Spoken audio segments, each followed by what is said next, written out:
बिस्मिल्लाहिर्रहमानिर्रहीम। अस्सलाम वालेकुम।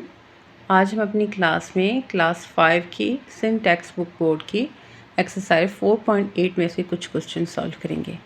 क्वेश्चन है हमारे पास, solve by converting decimals to fraction. यानी कि हमारे पास जो क्वेश्चन है वो डेसिमल में दिए हुए हैं और उनको हमने क्या करना है, फ्रैक्शन में कन्वर्ट करके सॉल्व करना है। अब क्वेश्चन नंबर 1 है 2.16 डिवाइडेड बाय 0.6। अब इसको कैसे करना है आइए देखते हैं। क्वेश्चन क्या था, 2.16 डिवाइडेड बाय 0.6। इसमें हमें क्या करना होता है, हम क्वेश्चन में हमारे पास ये कंडीशन दी हुई है कि हम इन डेसिमल्स को पहले फ्रैक्शन में चेंज करें। अब डेसिमल्स को फ्रैक्शन में किस तरह चेंज किया जाता है, यहाँ पे हमने लिखा 2.16।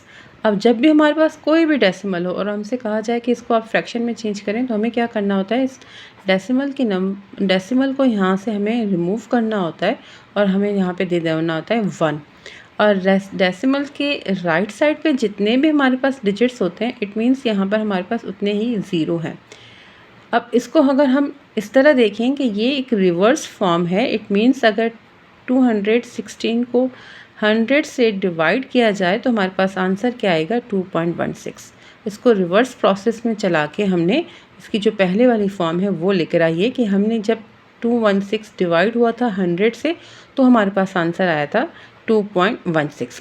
बीच में किसका साइन है, डिवीजन का साइन है, हमने भी डिवीजन का साइन दे दिया। अगेन हमारे पास क्या है, 0.6। अगेन हम डेसिमल को यहाँ से मूव करते हैं, यहाँ पे हम दे देते हैं 1 और डेसिमल के राइट साइड पे जितने भी डिजिट्स हैं, यहाँ पे कितने डिजिट्स हैं, यहाँ पे जस्ट एक ही डिजिट है, इट मीन्स यहाँ पे आ जाएगा 0। अब यहाँ से डेसिमल रिमूव हो चुका है तो यहाँ पे ये क्या हो गया, 216 डिवाइडेड बाय 100 डिवाइडेड बाय 6/10। अब यहाँ पे पॉइंट नहीं है तो यहाँ पे जस्ट ये 6 हो गया।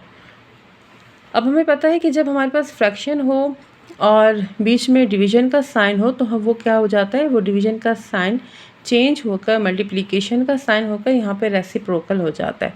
किस तरह, जो हमारे पास यहाँ पे नॉमिनेटर है वो डिनोमिनेटर बन जाता है, जो डिनोमिनेटर है वो नॉमिनेटर बन जाता है।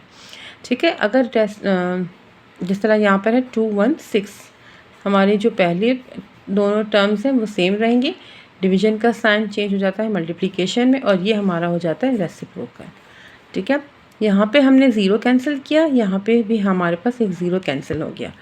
अब यहाँ पे क्या हो जाता है, हम यहाँ पे ये चेक करें कि 6 की टेबल 216 पे, हाँ जी बिल्कुल। अब 6 1 ज़ा 6, अब 6 3 ज़ा 18 और यहाँ पे क्या 3 रिमेनिंग आ जाते हैं तो यहाँ पे क्या हो जाएगा 36। अगेन 6 ज़ा 36, तो हमारे पास जो ऊपर नंबर है यहाँ पे है 36, यहाँ पे 1 है, 36 1 ज़ा 36 और यहाँ पे हमारे पास डिनोमिनेटर में क्या है 10 है। अब इसको हम सिंप्लीफाई कर सकते हैं। अच्छा, एक चीज़ हमेशा जहन में रखिएगा, जब हमारे पास फ्रैक्शन होते हैं ना तो हम फ्रैक्शन को इस तरह छोड़ नहीं सकते। हम ये सोचें कि बस हमने मल्टीप्लाई कर लिया यहाँ पर भी और डिनोमिनेटर को भी मल्टीप्लाई कर लिया तो ये हमारा आंसर है। नहीं, ऐसा नहीं होता। हम फ्रैक्शन को हमेशा सिंपलेस्ट फॉर्म में लेकर आते हैं। अब यहाँ पे देखें दोनों इवन नंबर हैं, इट मीन्स 2 5 ज़ा 10, 2 1 ज़ा 1, सॉरी 2 1 ज़ा 2 एंड 2 8 ज़ा 16। अब यहाँ पे हमारे पास ऊपर इवन नंबर है, नीचे ऑड नंबर है और 18 और 5 की टेबल नहीं लगती। अब इसको भी, अब देखें यहाँ पर ये कौन सा फ्रैक्शन है, लास्ट वाली वीडियो में हमने काइंड सीखे थे फ्रैक्शन के, तो हमें यहाँ से पता चल रहा है कि ये हमारे पास इम्प्रॉपर फ्रैक्शन है और हम अपना आंसर इम्प्रॉपर फ्रैक्शन में नहीं लिखते। हम हमारा आंसर या तो इम्प्रॉपर फ्रैक्शन में आ जाता है तो ठीक है, लेकिन अगर इसकी कंडीशन ऐसी है कि वो इम्प्रॉपर फ्रैक्शन में आंसर आया है तो हम क्या करते हैं, इस आंसर को हम अपने मिक्स फ्रैक्शन में लेकर आते हैं। It means 18 divided by 5। अब 5 1 ज़ा 5, 5 2 ज़ा 10, 5 3 ज़ा 15। अब यहाँ पे 3 क्या है, अब हम या तो इसको इस तरह लिख सकते हैं 3 होल 3/5, या अगर हमारे पास, अच्छा हम एक और भी चीज़ होती है कि हमारे पास जिस कंडीशन में हमारे पास क्वेश्चन होता है, अगर हमारे पास कंडीशन जस्ट फ्रैक्शन की कंडीशन में होता तो हम आंसर ये लिखते हैं, लेकिन इस वक्त हमारे पास है पॉइंट्स में क्वेश्चन, हमारे पास पॉइंट्स में, तो हम कोशिश करेंगे कि हमारा आंसर भी पॉइंट्स में हो। अच्छा, अगर आप ये लिखेंगे तो ये भी सही है, हम इसको रॉन्ग नहीं कह सकते, लेकिन हम ज़्यादा बेहतर ये होगा कि हम इसको अपने आंसर को पॉइंट्स में लेकर आएँ। अब हमने यहाँ पे दे दिया पॉइंट और यहाँ पे हमने क्या दे दिया, यहाँ पे 0। 5 6 और 30।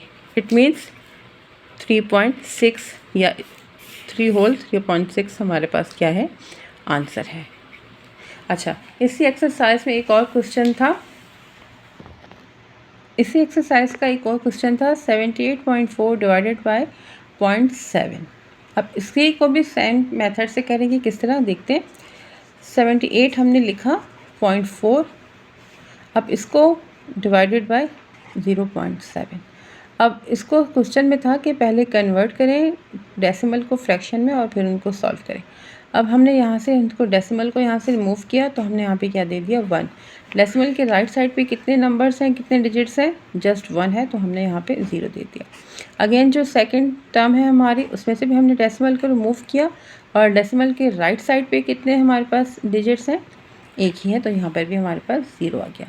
अब यहाँ से डेसिमल हमारा रिमूव हो चुका है, इट मीन्स 78, सॉरी पॉइंट नहीं है, अब 784 divided by 10, again divided by 7/10। Fraction में जब हमारे पास डिवीज़न हो तो हम क्या करते हैं, डिवीज़न का साइन रिमूव करते हैं, वहाँ पर हम मल्टीप्लिकेशन का साइन देते हैं और जो हमारे पास नेक्स्ट टर्म होती हैं वो हमारे पास रेसिप्रोकल हो जाती हैं, चेंज हो जाती हैं, डिनोमिनेटर नोमिनेटर और नोमिनेटर डिनोमिनेटर हो जाता है। 10 यहाँ से कैंसिल हुआ, 10 यहाँ से कैंसिल हुआ। अब हमारे पास क्या आ जाता है, 784 डिवाइडेड बाय 7। अब यहाँ से हम चेक करते हैं कि 7 की टेबल, जी 7 की टेबल बिल्कुल डायरेक्ट इस पर जा रही है, किस तरह, 7 1s are 7, यहाँ पे भी 7 1s are 7, again 7 1s are 7, यहाँ पे हमारे पास 1 आ गया तो 7 2s are क्या हो जाता है, 7 2s are 14। हमारे पास क्या आंसर है, 112, ये इसका आंसर है। अब देखें हमारे पास इस कंडीशन में ना आंसर पॉइंट्स में आ रहा है और ना ही किसी फ्रैक्शन में आ रहा है, तो ये हमारे पास होल नंबर में आंसर आ रहा है, तो यही हमारा इस चीज़ का आंसर है। होपफुली स्टूडेंट्स आपको ये क्वेश्चन समझ में आया होगा। Thank you for watching.